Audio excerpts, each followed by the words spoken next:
तो आइए दोस्तों, आपका स्वागत है आज के इस नई वीडियो में। और आज हम बात करने वाले हैं प्रथम कोटि अभिक्रिया के लिए समाकलित वेग समीकरण, जो कि हमने कल वाले वीडियो लेक्चर में बात किया था। शून्य कोटि अभिक्रिया के लिए समाकलित वेग समीकरण। तो आइए आज हम बात करने वाले हैं प्रथम कोटि अभिक्रिया के लिए समाकलित वेग समीकरण क्या होते हैं। तो चलिए इसको स्टार्ट करते हैं। देखिए, माना कि हम एक मान लेते हैं, ठीक है। माना कि हमारे पास अभिक्रिया जो है सो अभिक्रिया हमारे पास यानी रिएक्टेंट से प्रोडक्ट बन रहा है। ये है अभिक्रिया मेरा। अब इस अभिक्रिया में तो हमने आपको पहले ही एक सूत्र को सिद्ध कर दिया था, और इससे पहले वाले वीडियो लेक्चर में हमने बात किए हुए हैं। तो देखिए, आप अपना पढ़ाई में मेरा इससे आपसे रिक्वेस्ट है कि अपना पढ़ाई प्लेलिस्ट से जारी रखें, आपको बहुत ही अच्छा समझ में आ जाएगा। यदि आप बीच बीच से वीडियो को देखते हैं तो आपको पिछला वाला टॉपिक क्लियर नहीं होगा, और इस टॉपिक को आपको थोड़ा समझ में दिक्कतें हो सकती है। हालांकि मैं समझा सकता हूँ आपको, लेकिन हल्का फुल्का दिक्कतें आ सकती है। तो इसके लिए आप पिछले वाले वीडियो को जरूर देखें। तो चलिए स्टार्ट करते हैं। देखिए, जैसे यहाँ पर आपको मैंने बता रखा था कि यहाँ पर जो minus D R by D T बराबर होता है के आर पावर एन का, और ये निकला था हमको वेग व्यंजक से, और ये अभिक्रिया का वेग जो कि हम औसत वेग से निकाले थे। तो चलिए अब इसके बारे में बात करते हैं। देखिए, यहाँ पर यदि आप शून्य कोटि, यहाँ पर एन की मैं बात करता हूँ। यदि एन यहाँ पर क्या है, एन अभिक्रिया की कोटि है, और यहाँ पर जो कि बात हो रहा है प्रथम कोटि अभिक्रिया के लिए, मतलब यहाँ पर एन का मान कितना होना चाहिए, शून्य होना चाहिए। तो चलिए, तो शून्य होना चाहिए। ये प्रथम कोटि अभिक्रिया, एन का मान यहाँ पर होना चाहिए 1। प्रथम कोटि अभिक्रिया के लिए एन का मान 1 होता है। तो जहाँ यहाँ पर मैं लिख देता हूँ, जहाँ एन बराबर कितना है, 1 है। चलिए, अब ये हो चुका है। तो हम n का मान 1 रखते हैं और इसको बनाना स्टार्ट करते हैं। देखिए, जैसे यहाँ पर है माइनस का D R by D T बराबर है वहाँ पर के आर पावर एन के। अब यहाँ पर देखने वाली बातें ये है कि n का मान यदि हमने प्रथम कोटि अभिक्रिया है तो n का मान हो जाएगा 1, क्योंकि n का मान 1 होगा तभी वो प्रथम कोटि अभिक्रिया कहलाएगा। n का मान यहाँ पर 1 है, तो हम भी यहाँ पे इसके स्थान पर n का मान 1 रख देंगे। तो चलिए, इसका मान हमने 1 रख दिया है। तो चलिए अब बनाना इसको शुरू करते हैं। देखिए, अब उसके बाद देखिए, अब ये क्या होगा, n का मान 1 है तो माइनस का D R by D T बराबर हो जाएगा के आर पावर 1 का है, तो इसका मान आर ही हो जाएगा। चलिए, तो अब हम इसको क्या कर लेते हैं कि एक बार अगर आप चाहें तो इस माइनस को उस साइड ले जा सकते हैं, और इस आर को चाहे तो इसमें इसके बीच में गुना है, इस आर को चाहे तब यहाँ पर ले आ सकते हैं, और डी टी को उस साइड भेज सकते हैं। यानी भाग वाला गुना में चला जाएगा, इस गुना वाला इधर भाग में आ जाएगा। तो चलिए इसको करते हैं, इस माइनस को उस साइड पर भेज देते हैं। तो यहाँ पर हो जाएगा डी आर बटा, अब इसको उस साइड भेज देंगे, और इस आर को गुना में इसको इस साइड ले आएंगे। तो यहाँ पर हो जाएगा ये आर, राइट। और बराबर में उधर हो जाएगा ये माइनस उस साइड भेजेंगे तो माइनस और के, और यहाँ पर डी टी है तो उस साइड जाकर क्या हो जाएगा, यहाँ पर डी टी ही हो जाएगा। तो चलिए अब उसके बाद देखते हैं। देखिए, अगर यदि फिर हम यहाँ पर एक लिमिट लगा देते हैं। देखिए, यहाँ पर जैसे आप मान लेते हो कि समय आपके पास 0 है, तो आपको जो अभिकारक की जो सांद्रता होगी, वो सांद्रता मान लेते हैं आपके पास R0 है। यानी समय बराबर 0, यानी आप टाइम शुरू नहीं किए हो तो आपकी अभिकारक की सांद्रता अभी R0 है, यानी ये प्रारंभिक सांद्रता है। यदि आप मान लेते हो समय यहाँ पर समय t है, तो इसका जो सांद्रता हो जाएगा, तो सांद्रता इसका RT हो जाएगा। राइट, इतना बात तो जानते हो। अब उसके बाद बात करते हैं। देखिए, यदि आपको सूत्र में कहीं भी समाकलन लगाने पर, यदि आपको सूत्र में कहीं भी आपको इस प्रकार से देखने को मिल जाए, जैसे मैं यहाँ पे लिख रहा हूँ, जैसे ऐसे मैं यहाँ पे लिख रहा हूँ। चलिए देखिए, जैसे मैं ऐसे यदि आपको मिल जाए समाकलन dx बाय x, तो इसका समाकलन होता है, इसका समाकलन होता है ln x। या आप कुछ भी लीजिए, जैसे मान लीजिए आप लीजिए समाकलन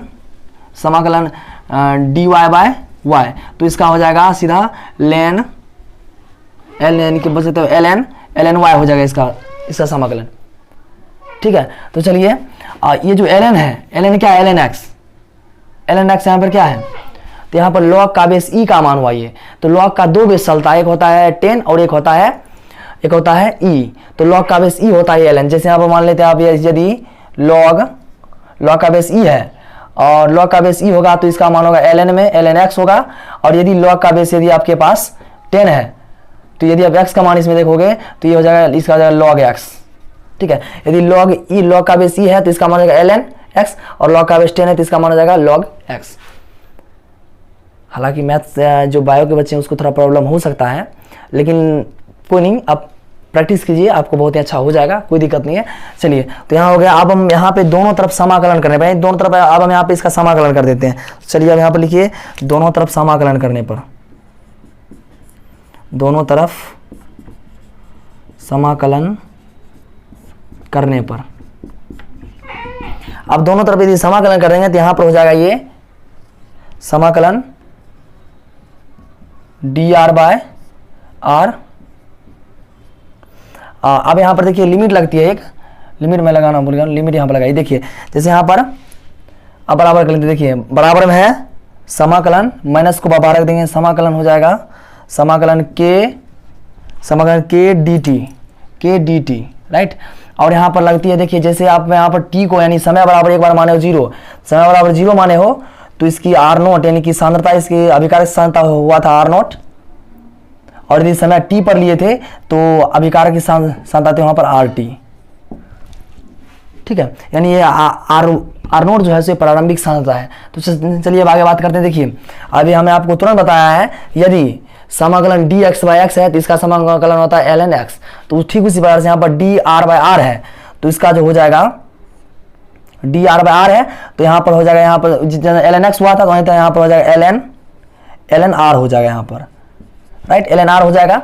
अब उसके बाद देखिए बात करते हैं, यहाँ पर लिमिट लग जाएगी यानी 0 से rt तक, यानी r0 से rt तक। चलिए बराबर में है। अब यहाँ पर देख लेते हैं, अभी के नियतांक है और आप जानते हैं उसी का इंटीग्रेशन होता है जो d के साथ में होता है। तो ये आप k को बाहर निकाल सकते हो, माइनस के बाहर निकल गया, और इसका आप समाकलन करो।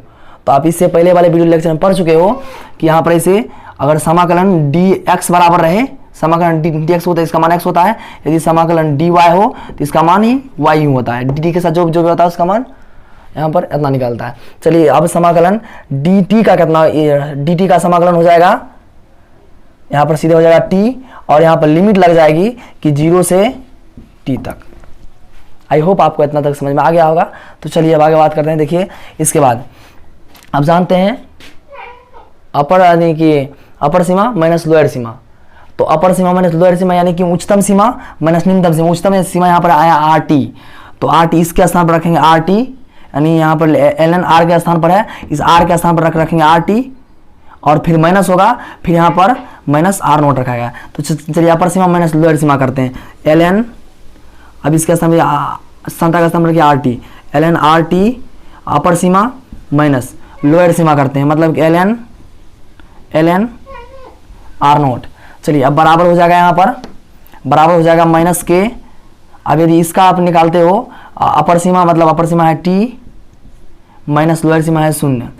अब चलिए इसके बारे में बात करते हैं। देखिए ln rt, अब इसको ln r0 जो है ln माइनस ln r0 है, इसको आप उस साइड कर दोगे तो प्लस ln r0 हो जाएगा। तो बराबर कर दीजिए, अब माइनस के का माइनस के रहने दीजिए, और t में से गया 0, तो मैं t में से घटा देंगे 0 तो t बचेगा, t गुना के बराबर, तो kt हो जाएगा यहाँ पे, और यहाँ पे था माइनस ln r0, तो वहाँ पे हो जाएगा प्लस ln r0।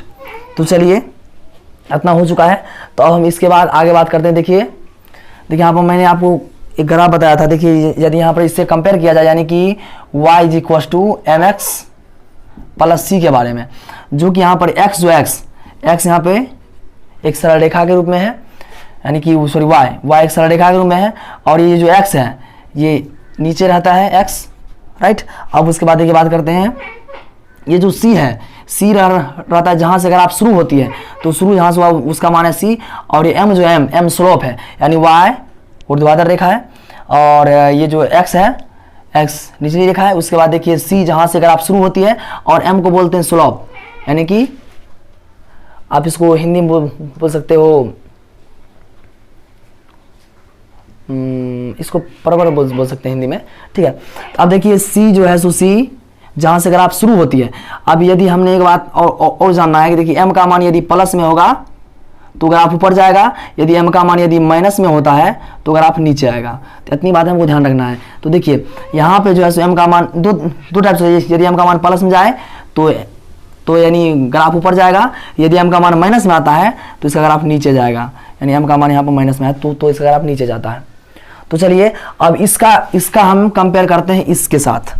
चलिए इसका कंपेयर हम उसके साथ करते हैं। यहाँ पर क्या है, y is equal to mx plus c से। अब यहाँ बात देखिए, तो y के स्थान पर ये पूरा हो जाएगा ln RT, और यहाँ पर देखिए x के स्थान पर ये t है, राइट x, और यहाँ पर देखिए माइनस के स्थान पर यहाँ पर m है स्लोप, और यहाँ पर c के स्थान पर है ये ln R0। और आपको ये पता होना चाहिए ये जो निकला था हमें अंत में, ये क्या था, ये जो हम निकाल रहे थे प्रथम कोटि अभिक्रिया के लिए समाकलित वेग समीकरण, वही है प्रथम कोटि अभिक्रिया के लिए समाकलित वेग समीकरण है, ठीक है, समाकलित यानी कि प्रथम कोटि अभिक्रिया के लिए समाकलित वेग समीकरण है। तो चलिए आगे बात करते हैं। अब इसका दोनों कंपेयर कर लेंगे। चलिए इसका आप कंपेयर करते हैं, देखिए। तो चलिए अब मैं यहाँ पे जो है सो y के स्थान पर क्या है, ln RT है, तो y यहाँ पे ऊपर में था यहाँ पर, तो अब मैं इसका यहाँ पे बना रहा हूँ। देखिए y के स्थान पर ln RT है, तो बनाए हैं ऊर्ध्वाधर और नीचे ऐसे कर दिए। चलिए तो अब y के स्थान पर क्या ln RT है, तो यहाँ पे जो बनेगा ग्राफ यहाँ पर ln RT होगा, क्योंकि y था यहाँ पर पहले, तो यहाँ पर y के स्थान पर अब है ln RT। तो चलिए इसको थोड़ा अच्छे से लिख देते हैं, ln RT है, ln RT, राइट। अब देखिए अब यहाँ पर जो है सो उसके बाद बात करते हैं। देखिए x के स्थान पर यहाँ पर क्या था, t था, तो यहाँ पर कर देंगे, यहाँ पर कर देंगे t है, राइट। अब उसके बाद देखिए बात करते हैं आगे। अब यहाँ पर देखिए c के स्थान पर क्या था, यहाँ पर c जो स्लोप था यहाँ पर ये c है, तो इस c के स्थान पर क्या है, ln R0 है, तो यहाँ पर c है, इसके स्थान पर है ln R0 है। अब देखिए यहाँ पर उसके बाद m के स्थान पर कौन है, m जो स्लोप है, तो यानी m के स्थान पर कौन है, देखिए m के स्थान पर आपको मिल जाएगा माइनस k। m के स्थान पर यदि माइनस k है, इसका मतलब यदि आपको पता है कि m का मान यदि माइनस में है तो उसका स्लोप जाएगा नीचे, तो यहाँ से इसका ग्राफ चला जाएगा ये नीचे की ओर। अब यहाँ पर क्योंकि आप जानते हो कि m का मान किस में है, माइनस के रूप में है। चलिए आई होप आपको ये समझ में आया होगा। और ये है इसका ग्राफ रूपांतरण, और ये है इसका प्रथम कोटि अभिक्रिया के लिए समाकलित वेग समीकरण। तो आई होप आपको ये समझ में आया होगा। यदि आपको अच्छा लगा है तो please like, subscribe and share जरूर कीजिएगा। मैं और ऐसे ही डेली वीडियो लाता रहता हूँ, और आपको मैं पूरा क्लास 12th का कोर्स मैं करा दूँगा यहाँ पे यूट्यूब पे। तो चलिए अब इसका स्क्रीनशॉट ले सकते हैं। Thanks for watching, please subscribe the channel and press the bell icon. Thank you. इसका स्क्रीनशॉट ले लीजिए।